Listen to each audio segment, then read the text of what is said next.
إن الحمد لله نحمده ونستعينه ونستغفره ونعوذ بالله من شرور أنفسنا ومن سيئات أعمالنا من يهده الله فلا مضل له ومن يضلل فلا هادي له وأشهد أن لا إله إلا الله وحده لا شريك له وأشهد أن محمدًا عبده ورسوله أما بعد فأعوذ بالله السميع العليم من الشيطان الرجيم من همزه ونفخه ونفسه بسم الله الرحمن الرحيم وما أرسلنا من قبلك من رسول إلا نوحي إليه لا إله إلا أنا فاعبدون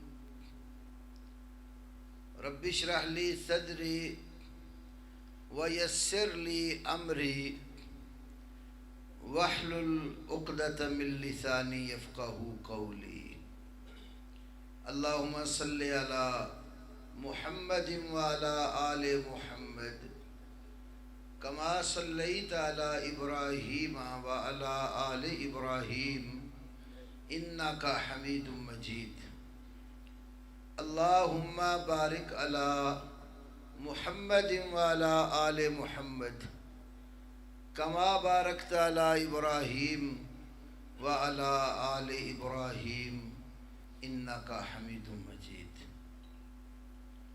قابل احترام علماء کرام، معززین علاقہ، نوجوان ساتھیوں، ہمارے جلسوں اور دروس کا مقصد دین اسلام کی تعلیم حاصل کرنا اور اپنی اور اپنے بھائیوں کی تربیت کرنا ہے۔ اس سے پہلے کہ جو آیت کریمہ میں نے آپ کے سامنے ذکر کی ہے اس کے بارے میں کچھ گزارشات پیش کروں۔ دو باتیں انتہائی ضروری سمجھتا ہوں کہنا۔ ہمارے ہاں ایک رواج بن گیا ہے القابات کا، یہ ہماری تربیت کا حصہ نہیں ہے۔ میں اپنے لیے بھی اور اپنے بھائیوں اور طلباء کے لیے بھی نصیحت کے طور پر یہ کلمات کہہ رہا ہوں۔ اپنے وقت کے بڑے عظیم محدث تھے شیخ البانی رحمہ اللہ۔ ایک جگہ وہ لیکچر اور محاضرہ دینے کے لیے گئے تو ان کے شاگرد نے ان کو بلاتے ہوئے کئی القابات ذکر کر دیے، تو انہوں نے اس موقع پر ایک حدیث بیان کی جو میری تربیت کے لیے بھی ضروری ہے اور آپ کے لیے بھی ضروری ہے، اور یہ 3 کتابوں کے مجموعے سے انہوں نے بیان کی۔ شعاب الایمان بہقی سے اور فتح الباری سے ایک اور کتاب ہے، سیدنا ابو بکر صدیق رضی اللہ تعالی عنہ، جس امت کی سب سے زیادہ سچی ہستی ہے، جنہیں صدیق کا لقب زبان رسالت سے ملا۔ صدیق بہت زیادہ سچا۔ ان کے سامنے کسی نے ان کی تعریف کی تو انہوں نے ایک دعا مانگی، یہ دعا ہم سب کو یاد کرنی چاہیے اور اللہ سے مانگتے رہنا چاہیے. اللہم لا تؤاخذنی بما یقولون. اے میرے اللہ، میرے بھائی جو میرے بارے میں بات کہہ رہے ہیں نا، اس پر میری پکڑ نہ کرنا. وَاجْعَلْنِي خَيْرًا مِمَّا يَظُنُّونَ. اور جو یہ میرے بارے میں گمان رکھتے ہیں، مجھے ان کے گمان سے بہتر بنا دینا. وَاغْفِرْ لِي لِمَا لَا يَعْلَمُونَ. میری جن باتوں کا ان کو علم نہیں ہے، کتنی کمزوریاں، نقائص، عیوب جن سے یہ لوگ ناواقف ہیں، اور مجھے پتہ ہے یا تو جانتا ہے. وَاغْفِرْ لِي لِمَا لَا يَعْلَمُونَ. جن باتوں کو یہ نہیں جانتے، یا اللہ مجھے معاف کر دینا. اور تیسری کتاب ادب المفرد ہے امام بخاری کی. الادب المفرد، شعب الایمان اور فتح الباری، 3 کتابوں کے مجموعے سے شیخ البانی نے یہ حدیث ذکر کی. تو اس سے میرے بھائیوں ہمارے لیے نصیحت ہے، کسی کے سامنے اس کے بارے میں جو آپ خیالات رکھتے ہیں تو مجمع میں خاص طور پہ اس کا اظہار نہ کیا کریں، کیونکہ اس کے بارے میں سخت وعیدیں ہیں. یہ میں نے صرف ایک حدیث نصیحت کے لیے عرض کی ہے. دوسری بات، ابھی میرے بڑے ہی واجب الاحترام بھائی اور ربانی صاحب کے چھوٹے بھائی، میرے بھی چھوٹے ہی بھائی ہیں، نظم پڑھ رہے تھے. تو یہ جو سلسلہ شروع ہو گیا ہے نا اٹھ کر پیسے پکڑانے کا، خدمت ضرور کریں، میں اس کا انکار نہیں کرتا، لیکن کسی معزز طریقے سے علیحدہ مل کر. نظم پڑھ کے فارغ ہو جاتے ہیں، کوئی ایک جو انتظامیہ کا بندہ ہے خدمت کرے ان کی، اس کو دیں. کسی دور میں کچھ سال پیچھے ہم یہ سمجھا کرتے تھے کہ جو ناچنے کودنے والے لوگ ہیں ان کے اوپر لوگ پیسے پھینکتے. اب یہ ہمارے اہل حدیثوں کے سٹیجوں کے اوپر یہ سلسلہ شروع ہو گیا ہے، صرف یہاں نہیں، بہت جگہوں پر. تو میرے بھائیوں اس سے بھی اجتناب کرو. اہل حدیث کا جو سٹیج ہوتا ہے وہ بڑا ذمہ دارانہ سٹیج ہے. آپ نے ربانی صاحب کی مجھ سے پہلے پنجابی زبان میں بڑی فصیح و بلیغ دعوت اور حکمت سے بھری تبلیغ سنی کہ ہمارے لیے رسول اللہ صلی اللہ علیہ وسلم نمونہ ہے. رسول اللہ سے بڑھ کر کوئی ہستی ہمارے لیے آئیڈیل اور اسوہ حسنہ نہیں ہے. تو نبی پاک جب دعوت دیتے تھے یا آپ سے تربیت یافتہ کامیاب لوگ، صحابہ کرام کی دعوت کا جو طریقہ کار ہوتا تھا اس میں ایسی کوئی چیز ہمیں نہیں ملتی. اب آپ لوگ تو یہ عمل کر کے چپ کر کے بیٹھ جائیں گے. یہ مسئلہ مجھ جیسے لوگوں کو بنتا ہے. جب مناظرے کا میدان گرم ہوتا ہے نا تو مخالفین کہتے ہیں، آپ ہمیں کہتے ہیں کہ تم بدعت کرتے ہو، رسمیں کرتے ہو، رواج کرتے ہو، یہ کام جو آپ نے شروع کر لیا یہ کس حدیث میں لکھا ہوا؟ تو آپ تو چپ کر کے گھر میں بیٹھے ہوں گے، پھر پکڑ کے لیں گے حضرت صاحب آ جائیں، مناظرہ ہے. بھئی مناظرہ ہے تو مناظرے میں دلیل کہاں سے لاؤں؟ میں نے کئی جگہوں پر دیکھا ہے، ہمارے عام پنجابی خطیب بھی بعض اوقات جماعت کا جو نقطہ نظر ہے اس کا بیڑا غرق کر دیتے ہیں، اور مخالفوں کو بات کا موقع مل جاتا ہے، وہ تو فیس بھاری لے کے کچھ سنو کے چلے جاتے ہیں، اور مجھ جیسے بیچارے کمزور مدرس پھر وہ میدان میں خم ٹھونکنے کے لیے بلا لیتے ہو. تو اس لیے میرے بھائیوں یہ جو جلسے ہوتے ہیں نا نصیحت کے لیے ہوتے ہیں، مزہ لینے کے لیے نہیں ہوتے. سر ساز ہر ایک کو اللہ پاک نے دیا ہے، اپنے انداز میں بیان کرتے ہیں، اس کو نصیحت کے رنگ میں لیں، اس سے دین کا سبق سیکھیں، اسے اپنے عقیدے اور عمل کی اصلاح کریں.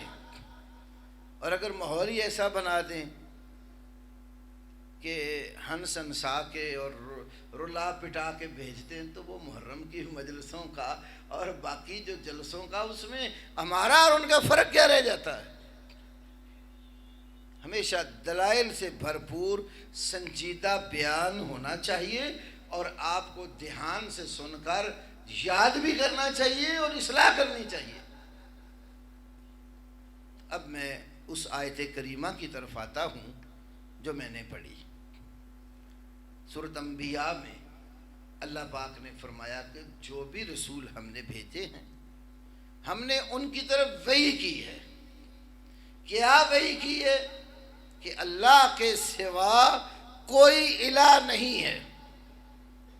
اللہ کہتا ہے لا الہ الا انا، میرے سوا کوئی الہ نہیں ہے، فاعبدونی، بس تم میری عبادت کرو۔ یہی بات ہم جسے کلمہ طیبہ کہتے ہیں اس کے پہلے حصے میں ہے، لا الہ الا اللہ، لا الہ الا اللہ، اللہ کے سوا کوئی معبود برحق نہیں ہے، کوئی بندگی کے لائق نہیں ہے۔ اب ہمارے کتنے ہی مسلمان ہیں جو لا الہ الا اللہ محمد الرسول اللہ یہ کلمہ پڑھتے ہیں، انہیں کلمے کے معنی اور مطلب کا پتہ ہی نہیں ہے، کام جو کرتے ہیں وہ کلمے کے سارا ہی برعکس الٹ ہوتا ہے۔ کلمہ بھی پڑھے جا رہے ہیں اور اللہ کے سوا غیر اللہ کی پوجا بھی کیے جا رہے ہیں، کلمہ بھی پڑھے جا رہے ہیں، آپ کی نبوت اور رسالت کے نعرے بھی مار رہے ہیں، اور آپ کی نبوت اور رسالت کے ہوتے ہوئے لاشعوری طور پر غیروں کو مرتبہ رسالت پر بٹھائے ہوئے بھی ہیں۔ میں دونوں کے بارے میں کچھ باتیں آپ کے سامنے رکھتا ہوں۔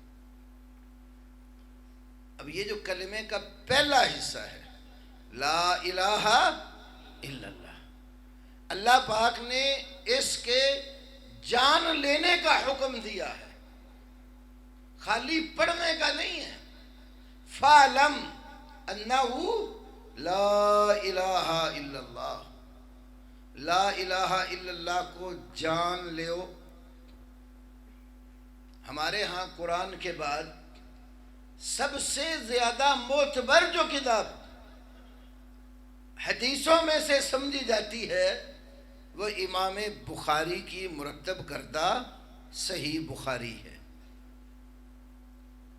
صحیح بخاری میں کتاب العلم کے اندر امام بخاری نے اس کے اوپر جو باب باندھا ہے وہ یہ ہے العلم قبل القول والعمل، العلم قبل القول والعمل، بات کہنے سے پہلے اور عمل کرنے سے پہلے اس چیز کا علم ہونا ضروری ہے۔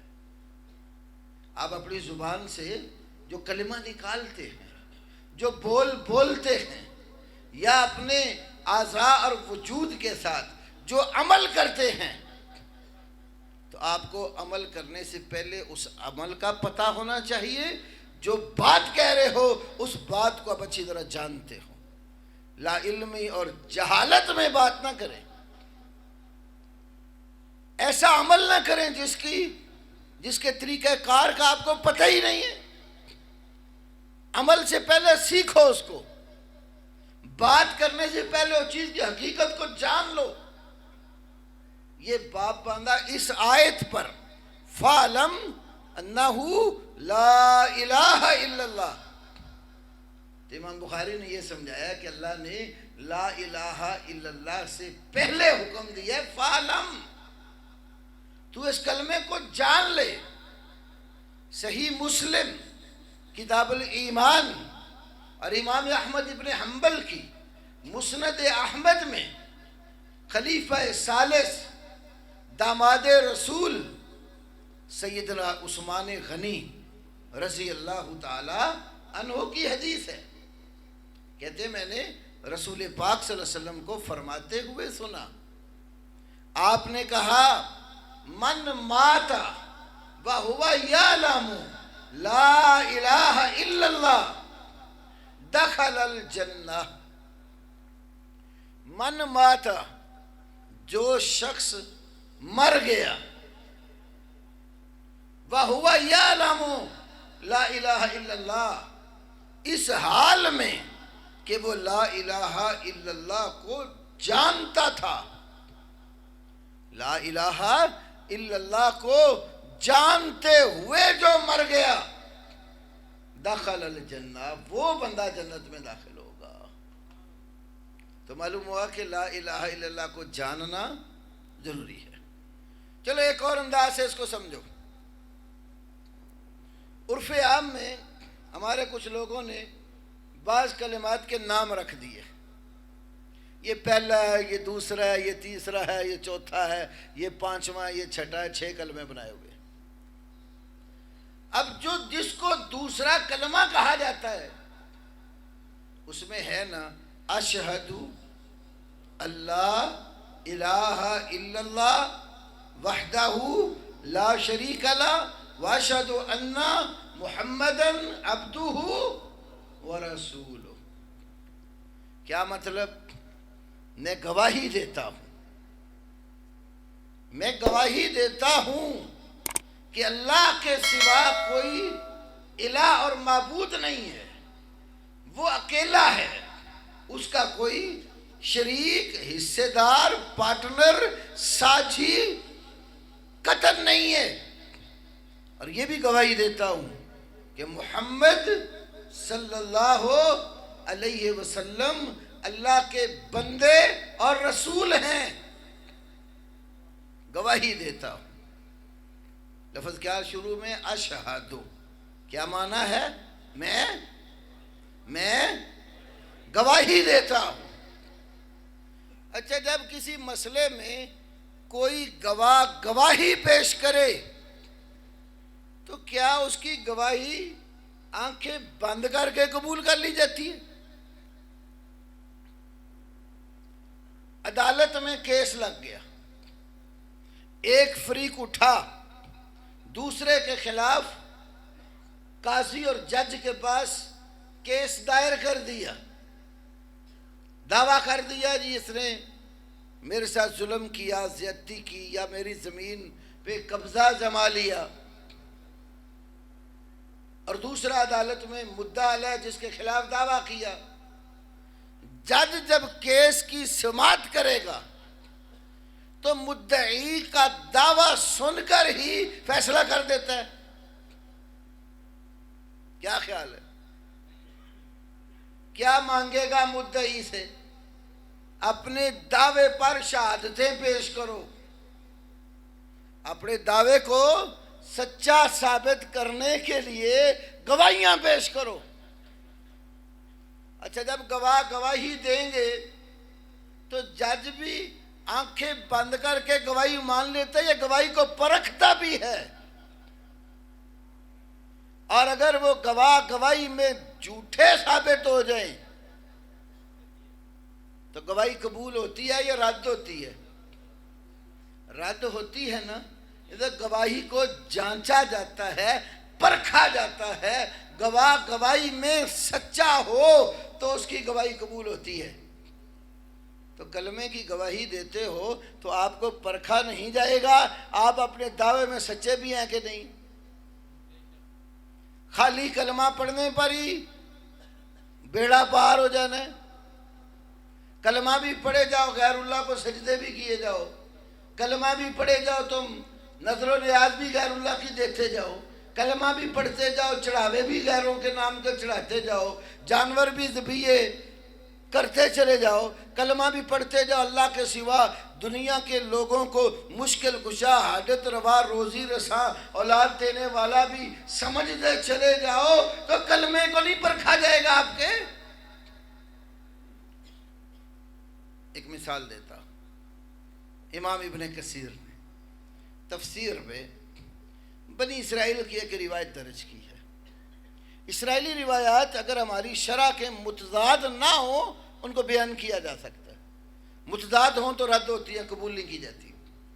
اور ایک حدیث میں آپ نے فرمایا کہ حدثوا عن بنی اسرائیل ولا حرج، اور ایک میں ہے لا تکذبوہ ولا تصدقوہ، بنی اسرائیل سے روایت بیان کرو، حرج نہیں ہے، ان کی نہ تصدیق کرو نہ تکذیب کرو۔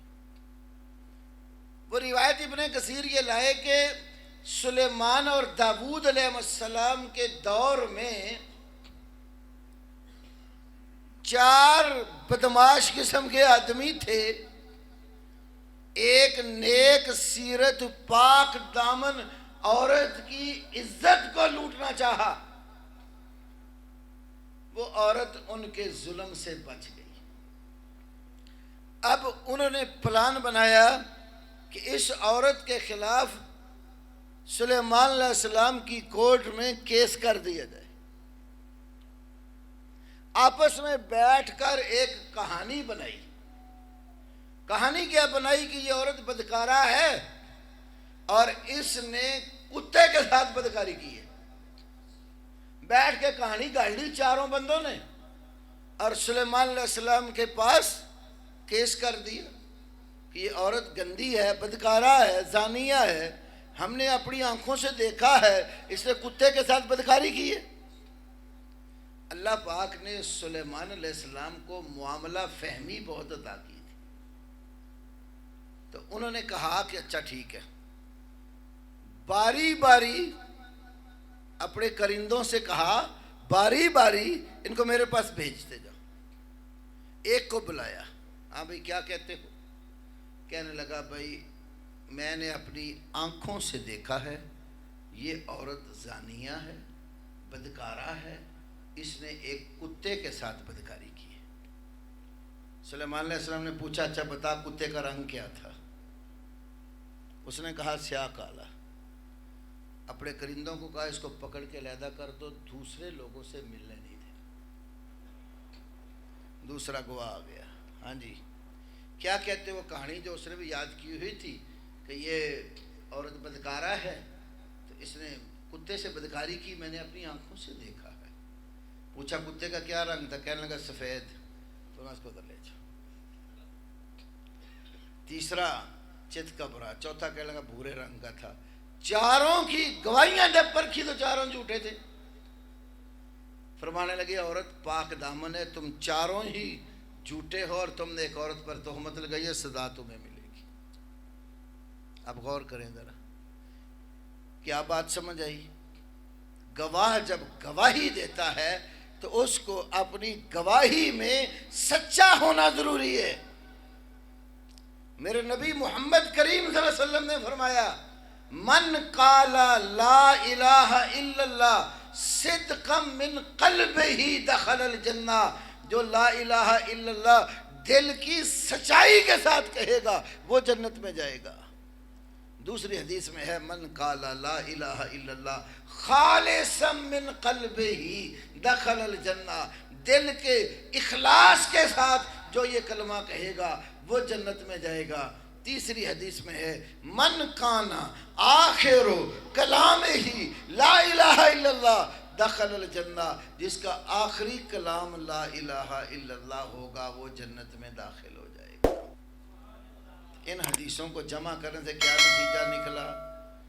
اس میں بندے کو سچا ہونا بھی ضروری ہے، مخلص ہونا بھی ضروری ہے۔ بلکہ ایک اور حدیث ہے من قال لا الہ الا اللہ مستیقنا بہا قلبہ دخل الجنہ، دل کا یقین ہونا بھی ضروری ہے، اور جس نے لا الہ الا اللہ کہا اور وہ اس کو جانتا ہوگا، اس کا علم ہونا بھی ضروری ہے۔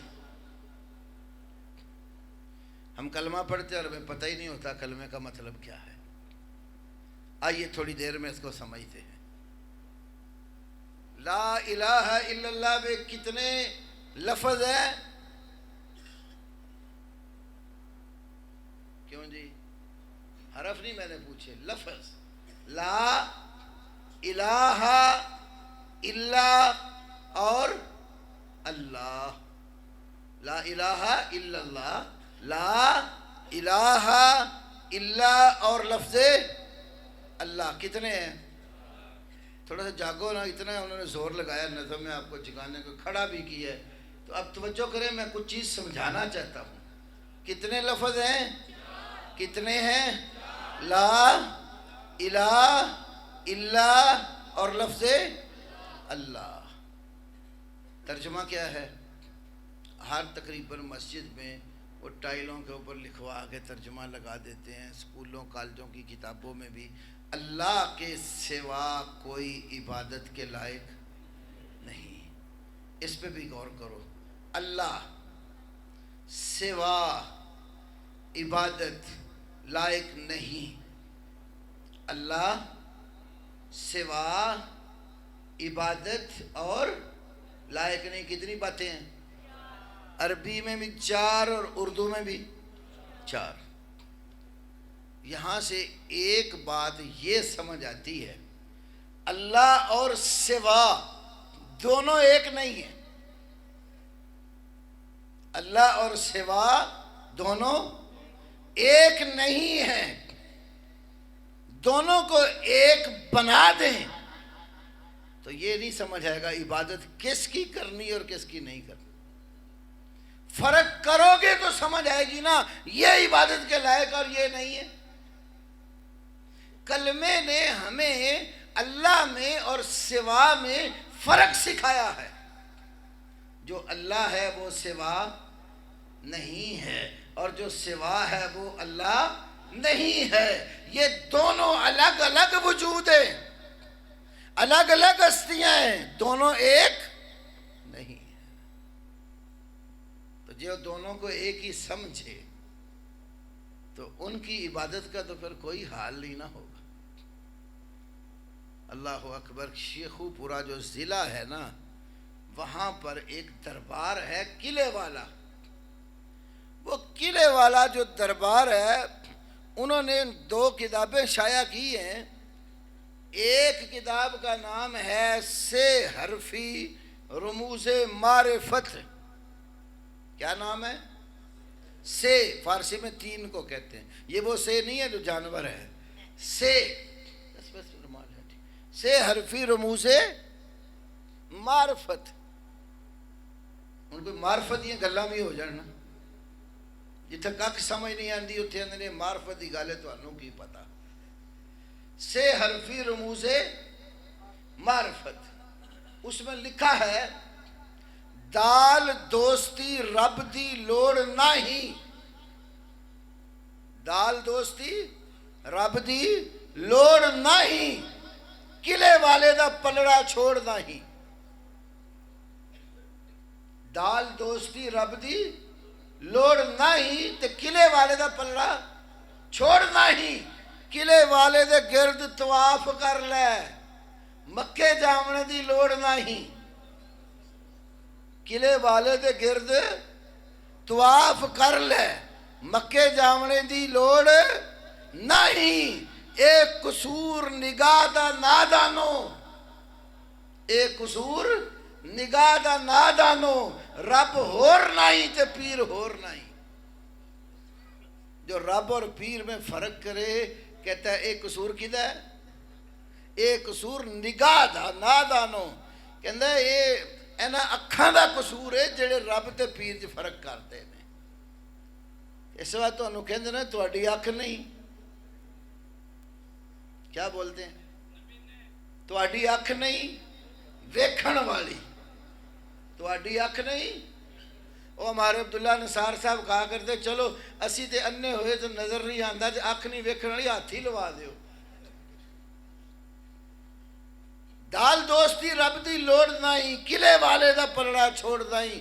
قلعے والے دے گرد طواف کر لے، مکے جامنے دی لوڑ نہیں. ایک قصور نگاہ دا نادانو، رب ہور نہیں تے پیر ہور نہیں. کہتے جو رب اور پیر میں فرق ہی نہیں ہے تو مکے جا کے طواف کرنے کی کیا ضرورت ہے؟ ایتھے ہی کر لو نا. تاں تے کہندے وہ انہیں پیسے لا کے مکے جانا، پھر کرونا اتوں مصیبت آئی ہوئی ہے. چکا چاڑ لینا، کمامہ انہوں نے آپ کو پہنا دینا ہے. اجازت ملنی ہے جتنے منٹوں کی اتنے منٹ کعبے جانا، نہیں تو اپنے کمرے میں ہی عبادت کرنی ہے. اور موبائل پر آپ کو ٹائم لینا پڑے گا کہ کس نماز کے وقت میں کعبے آ سکتا ہوں. تے اینی مصیبت کرن دی کادی لوڑ ہے؟ اتھے قلعے والے دے گردی طواف کر لو، نہ ہینگ لگے، نہ پھٹکڑی، نہ کوئی پیسہ، نہ خرچ، آرام نہ طواف بھی ہو جائے گا، تے رب بھی تے پیر بھی راضی، تو میں ایک کو جیتے ہوئے۔ تو جنہوں نے رب اور پیر کو ایک سمجھا، ان کی عبادات بھی اللہ کے لیے، ان کو سمجھ ہی نہیں ہے کہ عبادت کس کی میں نے کرنی اور کس کی نہیں کرنی۔ اس لیے انہوں نے جو دوسری کتاب چھاپی ہے اس کا نام ہے حج فقیر بر آستانہ پیر۔ حج فقیر بر آستانہ پیر، کہ فقیر کا حج پیر کے آستانے پر ہو جاتا ہے۔ چاچڑ وانگ مدینہ جاتم تے کوٹ مٹھن بیت اللہ، چاچڑ وانگ مدینہ جاتم تے کوٹ مٹھن بیت اللہ، رنگ بنا بے رنگی آیا، ظاہر دے وچ پیر فریدن، باطن دے وچ اللہ۔ وہ کہتے ہیں وہ ظاہراً شکل میں آپ کو پیر فرید لگتا ہے، اندر اللہ ہے، اس لیے یہاں ہی آپ کا حج ہو جائے گا۔ اور وہ ہمارے ایک اور گروہ ہے، وہ بڑے توحید کا نام لیتے ہیں۔ جب وہ آتے ہیں نا بستر لے کر، ایک بندہ کھڑا ہو جاتا ہے، بیان ہو رہا ہے، اللہ سے سب کچھ ہونے کا یقین پیدا ہو جائے، مخلوق سے کچھ نہ ہونے کا یقین دل میں آ جائے، رسول اللہ کے طریقوں میں کامیابی کا یقین پیدا ہو جائے، اور غیر کے طریقے میں ناکامی کا یقین ہو جائے۔ بات یہ دعویٰ بڑا کھرا ہے، عمل سارا اس کے الٹ ہے۔ اللہ سے سب کچھ ہونے کا یقین، مخلوق سے کچھ نہ ہونے کا یقین، اس طرح کے واقعات وہ بھی سناتے ہیں۔ ایسے نظریات ان کے بزرگوں میں بھی ہیں، اور رسول اللہ کے طریقے میں کامیابی، غیر کے طریقے میں ناکامی۔ دعویٰ یہ سکھانے بیٹھ جائیں گے نماز کے اتنے فرائض ہیں، اتنے واجبات ہیں، اتنے مستحبات ہیں، اتنے مکروہات ہیں، اتنے مفسدات ہیں، یہ نبی پاک کے ہیں سارے۔ تو وہ بھی بالکل اسی طرح ہی، جس طرح یہاں تصوف کے 4 سلسلے ہیں، چشتی، قادری، نقشبندی، سہروردی، ان کے ہاں بھی یہی ہے۔ یہ جو مولانا یوسف تھا، فوت ہو گیا نا لدھیانوی، انہوں نے کتاب لکھی اختلاف امت اور صراط مستقیم۔ اس میں وہ کہتے ہیں کہ دیوبندی بھی حنفی ہیں اور بریلوی بھی حنفی ہیں، دیوبندی بھی حنفی اور بریلوی بھی حنفی ہیں۔ پھر کہتے ہیں دیوبندی بھی تصوف کے 4 سلسلے مانتے ہیں، چشتی، قادری، نقشبندی، سہروردی۔ بریلوی بھی 4 مانتے ہیں، دیوبندی بھی 4 اماموں والے ہیں، بریلوی بھی 4 اماموں والے ہیں۔ اور مجھے ان دونوں کے درمیان کوئی بنیادی فرق کی وجہ سمجھ نہیں آتی۔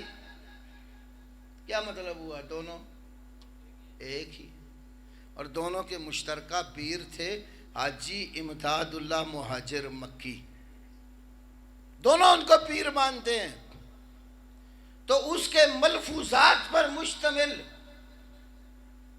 مولانا اشرف علی تھانوی صاحب نے کتاب لکھی ہے امداد المشتاق۔ کیا نام ہے؟ امداد المشتاق۔ انہوں نے کیا لکھا؟ آپ دیہاتوں کے لوگ ہیں، تخم کو سمجھتے ہیں کیا ہوتا ہے؟ تخم کوئی نہیں پتا؟ نمی پودے انہوں نے نہیں پتا، بابیاں نو پوچھ لو، بیج کو کہتے ہیں نا، بندے دا بی بن کی مطلب؟ تخم، بیج۔ ایک وقت ہوتا ہے یہ تخم اور بیج آپ کو سامنے نظر آتا ہے، پھر کیا کرتے ہو؟ زمین میں ہل چلایا، زمین نرم کی، اور وہ بیج پھر زمین میں ڈال دیا۔ جو پہلے آپ کو نظر آ رہا تھا، جب ہل چلا کر اس میں آپ نے ڈالا، اوپر سہاگا مار دیا، اب وہ نظر آتا ہے، چھپ گیا۔ پہلے ظاہر تھا، اب باطن میں چلا گیا۔ جب وہ پردہ باطن میں چلا گیا، کچھ وقت گزرنے پر اس بیج کے اندر سے چھوٹا سا پودا، ہلکی سی سوئی ہے، لپٹے ہوئے اس پر پتے کومپل، وہ نکلتی ہے. پھر آہستہ آہستہ اس کے اندر توانائی اور قوت آتی ہے. وہ چھوٹی سی جو شاخ تھی وہ مضبوط ایک سوئی کی صورت آہستہ آہستہ تنا بن جاتی ہے. تنے کے اوپر شاخیں لگتی ہیں، شاخوں کے اوپر پتے لگتے ہیں، پتوں کے بعد پھول لگتے ہیں، اور پھول کے بعد پھل لگتا ہے. پھل جب پک کر تیار ہوتا ہے اب اس کو چیرتے اور کھولتے ہیں، اندر وہی بیج ہوتا ہے. سبحان اللہ. اگلی گل وہ سبحان اللہ نہیں، یہ گل تو سمجھ نہیں آئی شاید. سکی سبحان اللہ کہ میں سمجھان واسطے بیٹھا.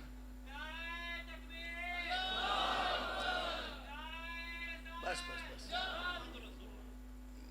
اب میری تقریر میں بغیر نعروں کے سنے ہیں. نعروں والے بھی آ رہے ہیں بعد میں، انہوں نے آپ کو گرمانا ہے تو میں نے سمجھانا ہے. بات سمجھو. اب وہ جو بیج جب ظاہر تھا، یہ پورا درخت جو اگا، تنے، شاخیں، پتے، پھل، پھول، جب بیج ظاہر تھا تو یہ نظر آتے تھے. درخت نظر آتا تھا اس وقت جب وہ بیج تھا؟ نہیں تھا نا نظر آتا.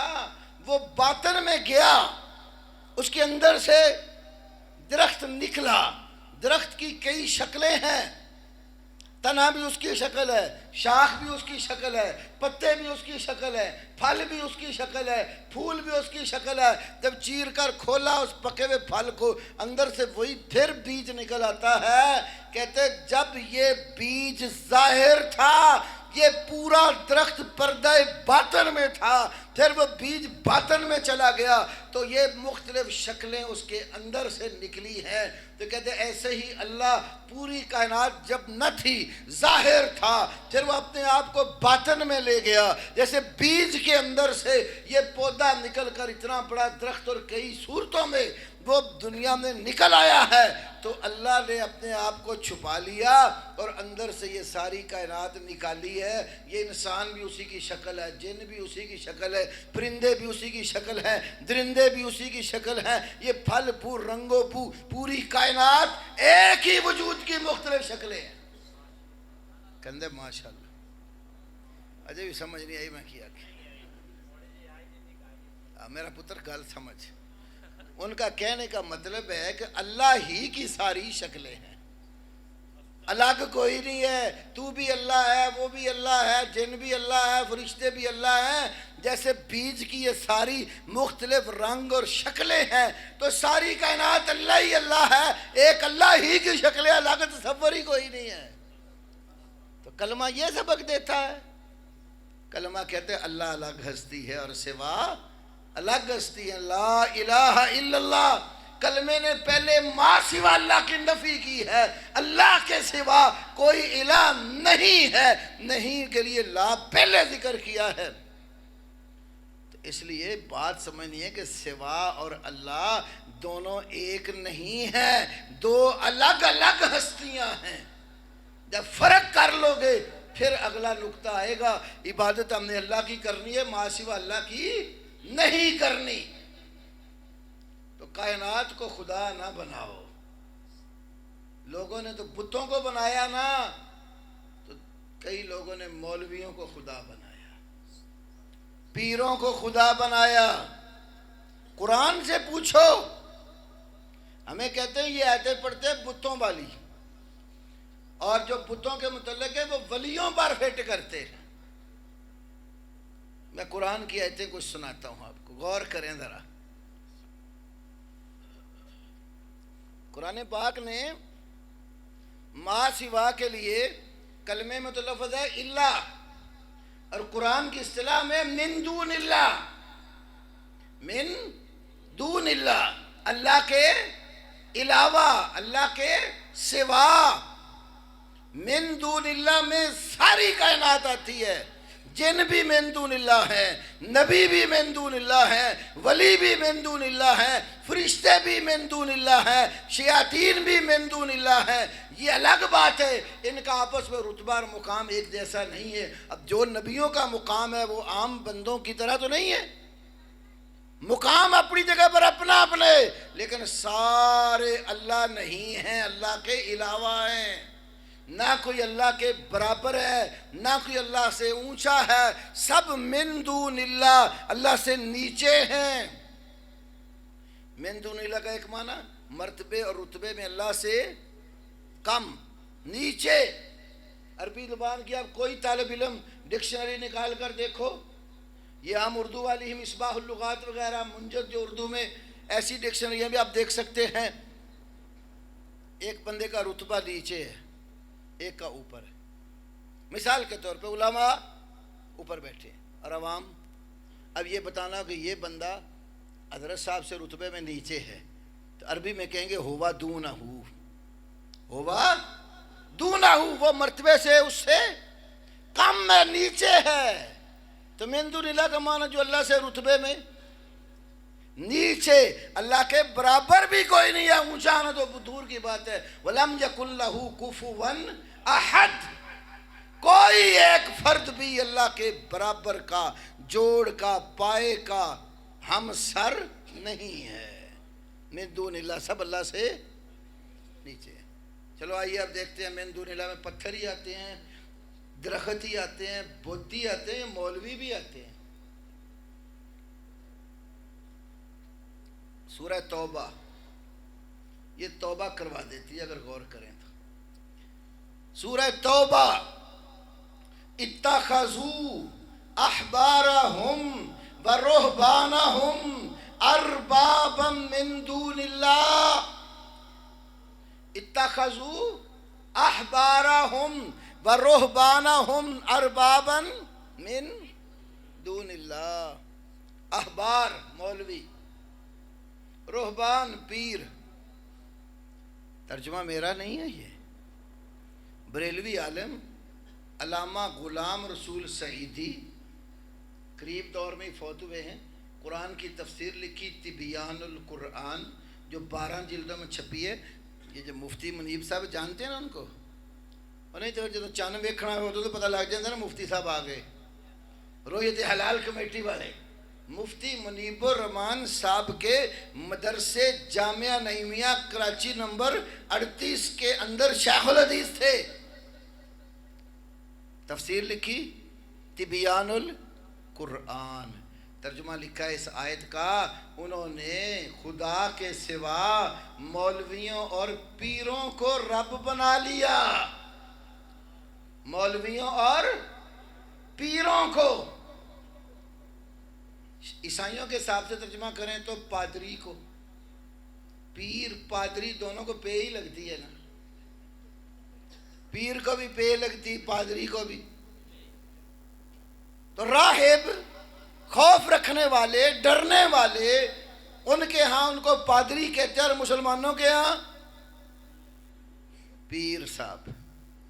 احبار حبر کی جمع مولوی، تو مولوی بھی قرآن نے کہا من دون اللہ، اور پیر بھی من دون اللہ۔ اتخذوا احبارہم ورہبانہم اربابا من دون اللہ۔ تو کیا مولوی کسی بت کا نام ہے؟ پیر صاحب کسی لکڑی کے تراشے ہوئے صنم کا نام ہے؟ تو یہ بھی من دون اللہ ہے۔ آئیے ایک اور آیت پڑھتے ہیں۔ اللہ سورۃ آل عمران میں فرماتے ہیں ما کان لبشر ان یؤتیہ اللہ الکتاب والحکم والنبوۃ ثم یقول للناس کونوا عبادا لی من دون اللہ۔ ما کان لبشر، کسی بشر کے لیے جائز نہیں ہے۔ رکے جنہیں مرضی کر لو، ٹائم جنہ دیں گے انشاءاللہ جواب دے کے جاؤں گا۔ میرے تو واقف نے اگے سرگودے والے، کوئی زمانہ سی مولویاں کھلوڑ نہیں سی دیں، بس 2-3 ہی پروگرام کیتے سی سو گئے، ربانی صاحب دے پنڈ کہڑا سی 113 چک میں 2 گھنٹے میں نے ان کے سوالوں کے جواب دیے. پھر میں بیٹھا ہوا تھا, ربانی صاحب نے اعلان کیا کوئی اور سوال ہے جیسے کر لو.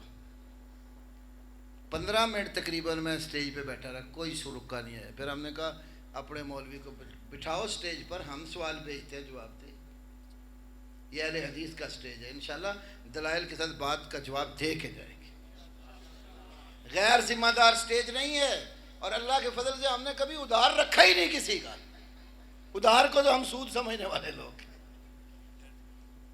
تو بات سمجھیے,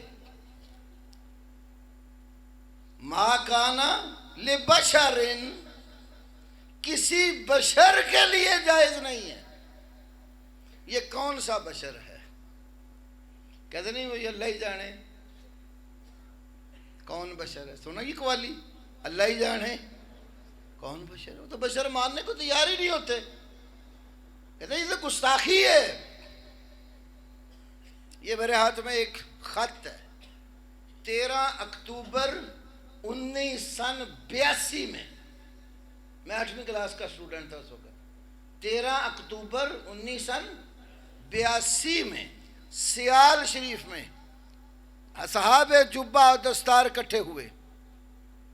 صاحبزادہ غلام حمید الدین سیال شریف, یہ حمید الدین سیالوی صاحب کے پاس اکٹھے ہو کر جلالت الملک شاہ فہد کے نام انہوں نے خط لکھا. ہوا کیا تھا, احمد رضا خان بریلوی کے ترجمے اور اس کے حاشیے پر جو نعیم الدین مراد آبادی کی تفسیر ہے اس کے اوپر پابندی عائد کر دی گئی کہ یہ ترجمہ تفسیر سعودی عرب کی سرزمین پر داخل نہیں ہو سکتا. یہ سیال شریف میں صاحب جبہ و دستار, بڑے بڑے پیر, لوگوں کے بنے ہوئے مرشد اکٹھے ہو گئے اور پھر حمید الدین سیالوی کی قیادت میں ایک عربی میں خط لکھا. یہ خط پھر اس کا انہوں نے ترجمہ بھی خود ہی کیا. یہ خط جو عربی میں انہوں نے شاہ فہد کو لکھا جنوری 1983 کا شمارہ ضیاء حرم جو کرم شاہ صاحب نکالتے تھے اس میں چھپا, اور فروری 1983 کا شمارہ رضائے مصطفیٰ جو گجرانوالہ سے مولوی ابو داود محمد صادق کی نگرانی میں نکلتا تھا اس میں چھپا. اور پھر ضیاء القرآن والوں نے جو احمد رضا کے حالات پر انوار رضا کتاب لکھی اس کے اندر بھی چھپا.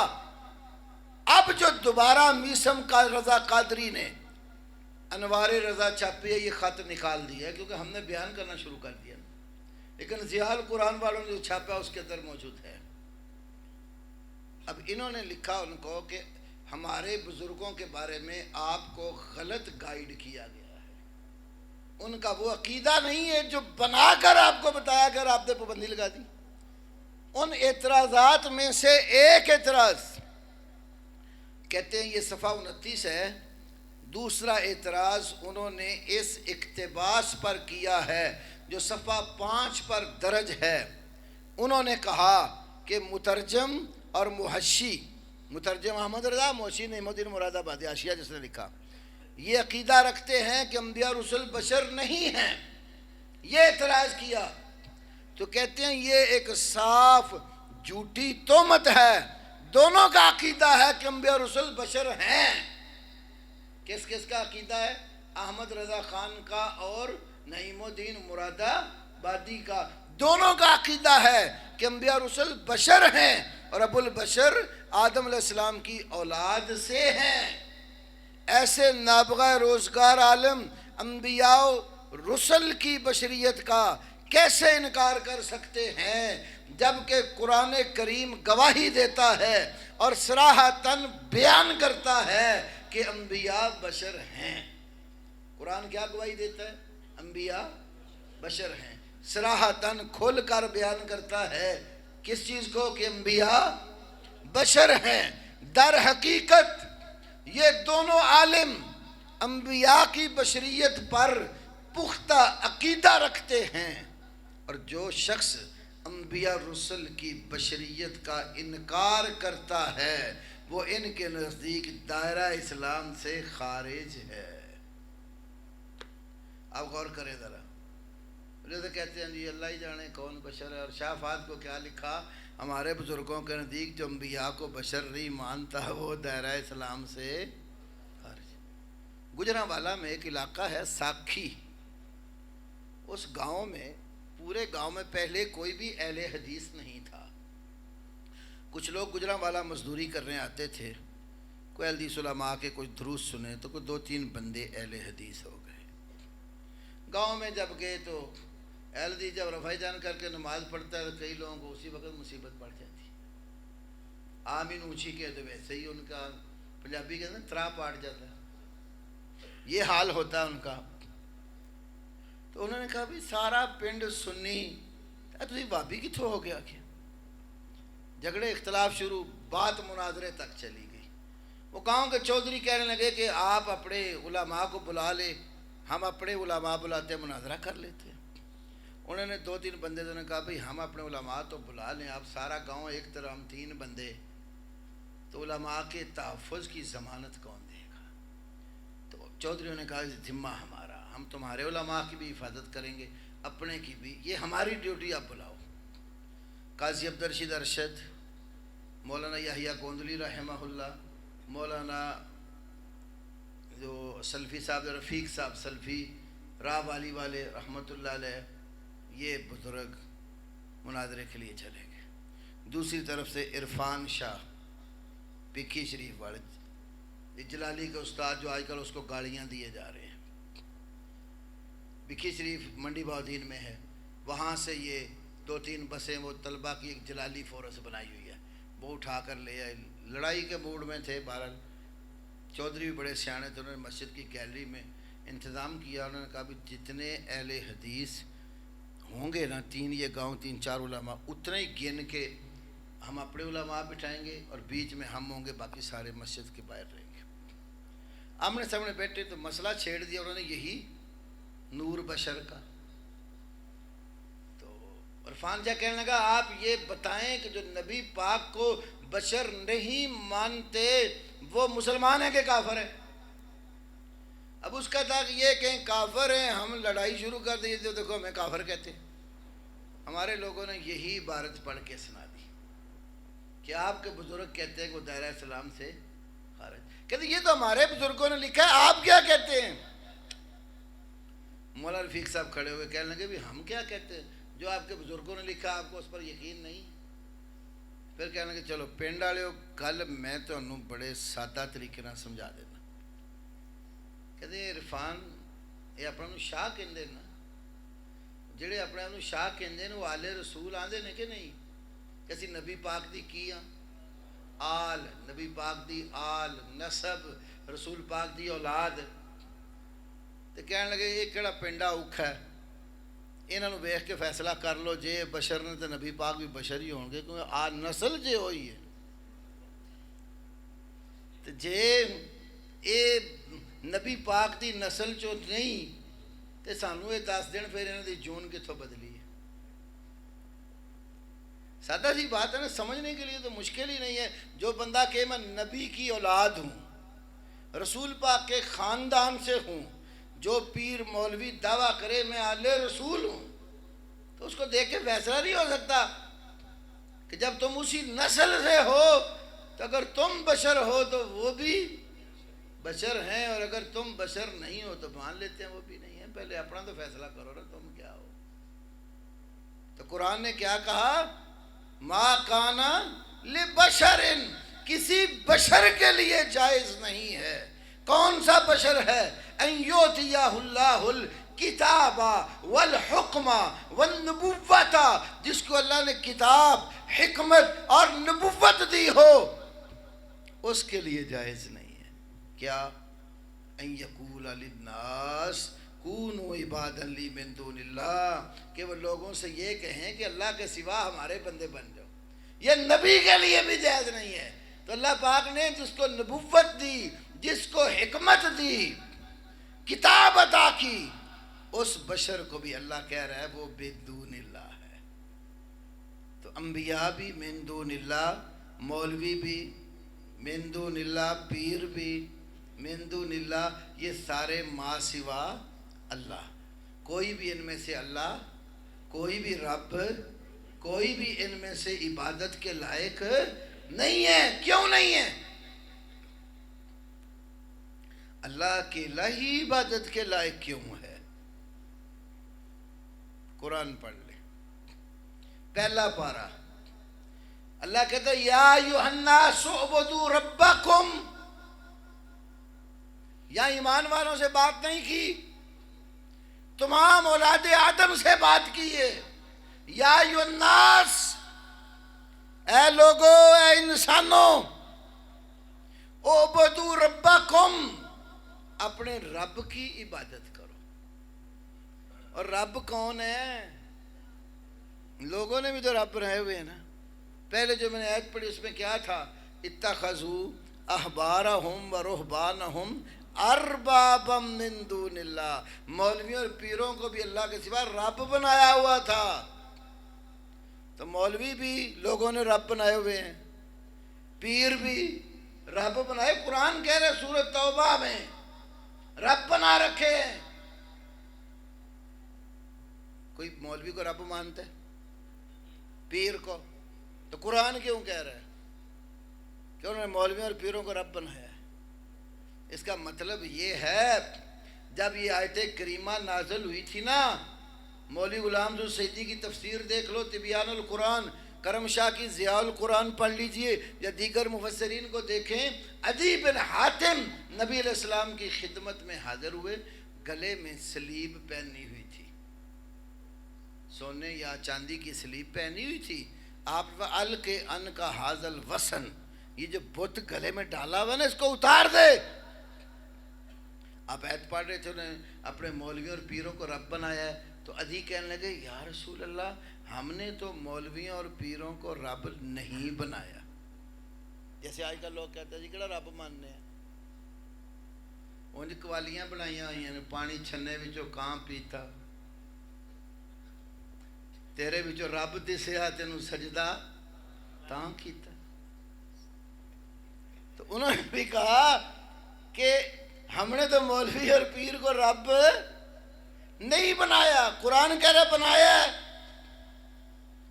آپ نے فرمایا مجھے یہ بتاؤ، جس کام کو مولوی اور پیر حرام بنا دیتے تھے، حرام مانتے تھے؟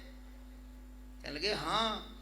جس کو مولوی اور پیر حلال ٹھہرا دیتے تھے، اس کو حلال مانتے تھے؟ کہنے لگے ہاں۔ فرمایا تلک عبادتہم، یہی جو ان کی عبادت ہے۔ حلال اور حرام اختیار کس کا ہے؟ تو اللہ کا اختیار مولوی کو دو تو وہ کیا بن جاتا ہے؟ رب۔ پیر کو وہ اختیار دے دو تو پیر کیا بن جاتا ہے؟ رب بن جاتا ہے۔ تو اللہ تعالیٰ نے کہا مولوی اور پیر رب بنائے ہوئے ہیں۔ فرعون کہتا تھا آنا ربکم میں تمہارا سب سے اونچا رب ہوں۔ کمال رب تھا، انہوں نے کہا اپنے گھر وارث ہی کوئی نہیں تھا۔ فرعون کی اولاد تھی؟ کوئی نہیں تھی نا۔ موسیٰ علیہ السلام کو کیوں رکھا؟ لِنَتَّخِذَهُ وَلَدًا، اس لیے اس بچے کو رکھ لو، اس اولاد کوئی نہیں، ہم اس کو اپنا بیٹا بنا لیں۔ دنیا کا رب بنا ہوا ہے، اپنا وارث ہی کوئی نہیں۔ دنیا کا داتا بنا ہوا ہے، اولاد ہی کوئی نہیں ہے نا۔ لاہور میں بھی ایک داتا ہیں لوگوں کے، اپنی اولاد لوگوں کو بیٹے دیتے ہیں، اپنے گھر میں جھولی خالی ہے۔ تو کس رب کی عبادت کرو؟ آگے تعارف کروایا جو حقیقی رب ہے۔ یا ایھا الناس اعبدوا ربکم الذی خلقکم، اس رب کی عبادت کرو جس نے تمہیں پیدا کیا ہے، والذین من قبلکم، اور ان کو بھی پیدا کیا جو تم سے پہلے تھے۔ معلوم ہوا رب وہ ہوتا ہے جو پیدا کرتا ہے، جو پیدا ہوا ہو وہ رب۔ عبادت کے لائق کون ہے؟ جو پیدا کرتا ہے۔ جو پیدا ہوا ہو وہ بندگی کے لائق نہیں ہے۔ دوار پکار کے لائے کون ہے؟ جو پیدا کرنے والا ہے، جو پیدا ہوا ہے اس سے دعائیں نہیں مانگی جاتی۔ اور ہمارے لوگ جن کو رب نے پیدا کیا ہے ان سے مانگتے ہیں۔ آئیے ایک حنفی عالم کا حوالہ عرض کروں۔ مفتی بغداد علامہ سید محمود آلوسی، تفسیر روح المعانی، سورہ زمر، تفسیر روح المعانی، سورۃ زمر، واقعہ لکھا۔ علامہ محمود آلوسی نے اپنا واقعہ نقل کیا۔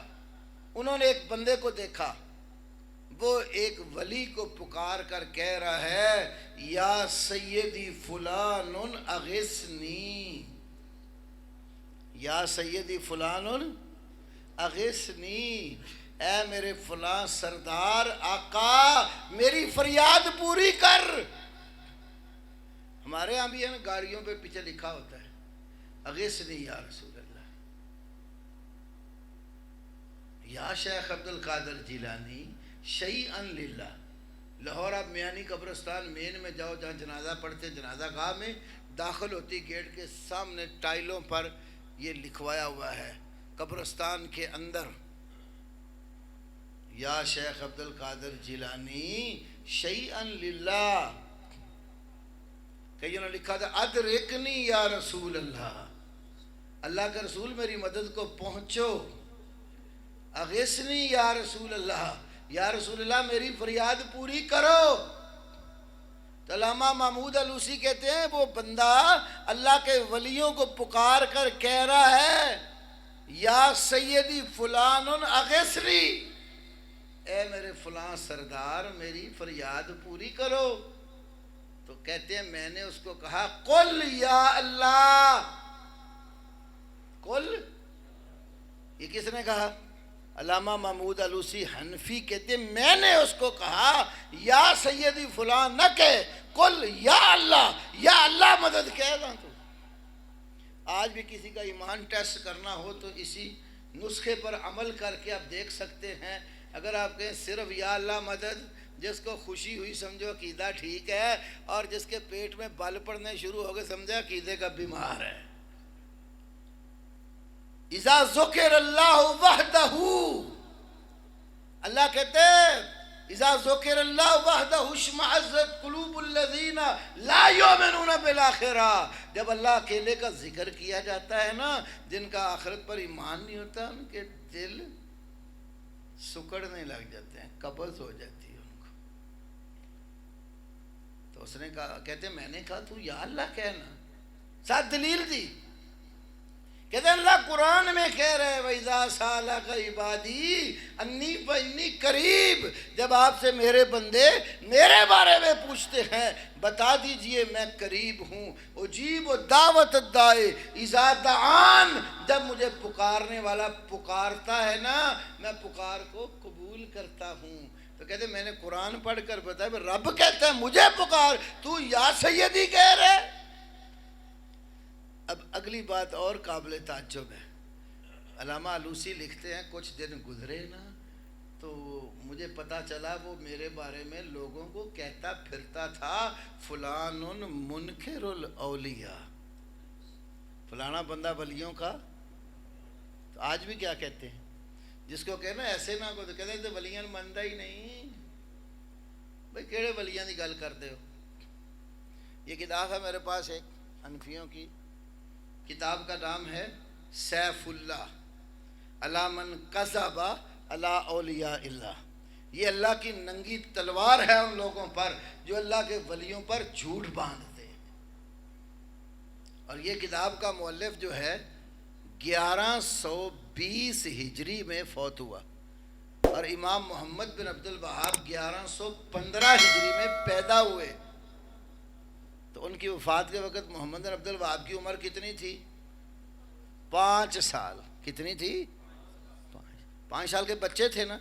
تو یہ کہتے ہیں یہ تو جتنے کفر شرک کی باتیں ہیں نا یہ محمد بن عبد الوہاب نجدی کی ہیں، اور بھائی جس وقت یہ کتاب لکھی گئی محمد عبد الوہاب تو دنیا میں تھے ہی نہیں، اور لکھنے والا بھی حنفی ہے، کوئی اہل حدیث نہیں ہے۔ علامہ صنع اللہ بن صنع اللہ الحلبی الحنفی، انہوں نے اس کے اندر یہ جو اللہ کے ولیوں کو پکارتے ہیں نا مصیبتوں میں، تو کہتے ہیں اس کی عقل خراب ہے، وہ دی مت ماری پنجابی کی معنی ہوتا وَأَمَّا مَا عَلَيْهِ أَهْلُ الطَّامَّاتِ مِمَّنْ اسْتَمَدَّ بِغَيْرِ اللَّهِ فِي الْمُهِمَّاتِ، اہم کاموں میں، مشکلات میں، مصیبتوں میں جو غیر اللہ سے مدد طلب کرتے ہیں فَذَلِكَ هُوَ الْمُصَابُ فِي عَقْلِهِ، اس کی مت ماری ہوئی ہے۔ مصیبت کہاں ہے اس کی؟ فی عقلہ او ملقا فی وحدت من جہلہ، یا جہالت کی گہری کھائی میں گرا ہوا ہے۔ اس کا مطلب یہ ہوا کہ جو اللہ کے سوا غیر اللہ سے مدد حاصل کرنے کا قائل ہے وہ عقل کا، اور پنجابی کہہ لو مشرک دی مت ماری ہوئی ہندی، مشرک دی۔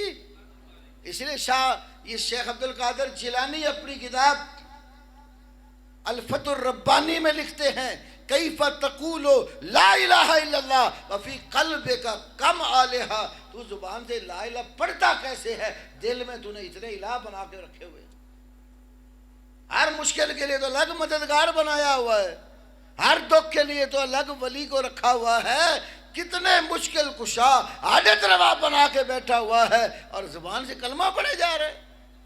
کیف تقول لا الہ الا اللہ وفی قلبک کم الہا، کلمہ پڑھتا کے زبان کے ساتھ ہے جبکہ دلوں میں کتنے الہ بنا سو رکھے ہوئے۔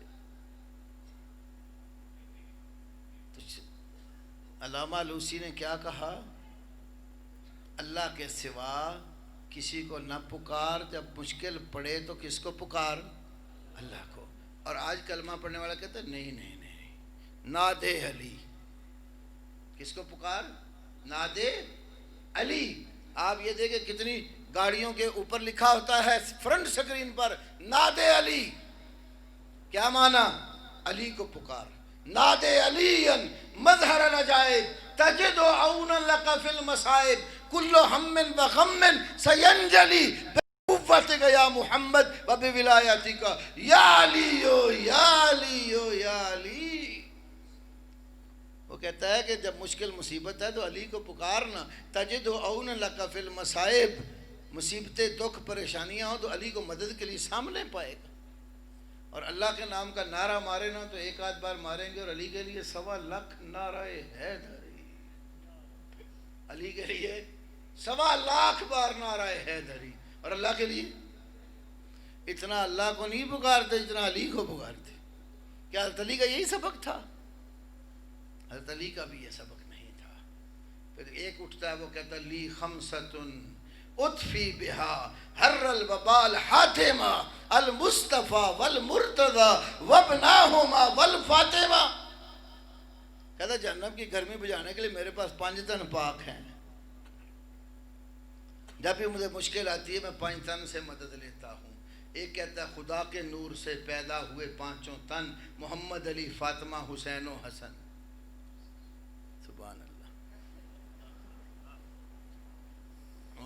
میرا خیال ہے تسی لگے ہو مولویاں دی سر ساز تے سمجھ دے کٹ ہو، تے سر جدوں مولوی دی آواز اچھی آئے تو پھر تساں یہی سکھیا آکھنا سبحان اللہ۔ او آ رہے سبحان اللہ کہلوان والے، وہ دیکھ رہے پہ ناصر مدنی صاحب بڑی سبحان اللہ تھوڑی ٹک ٹاک بجان گئے چنگی طرح، پر میرے کو تسی یہ گلاں نہیں سننی ہے۔ تو اللہ رب العالمین کی توحید کے اوپر پکا ایمان رکھو۔ حضرت علی نے بھی مشکل میں کس کو پکارا؟ اللہ کو۔ کہتے ہیں دیکھو تم مانتے نہیں ہیں علی کو، حدیث نہیں ہے نبی پاک نے فرمایا من کنتو مولا ہو والی مولا، جس کا میں مولا ہوں علی اس کا مولا ہے، لہذا ہم مولا علی کو پکارتے ہیں۔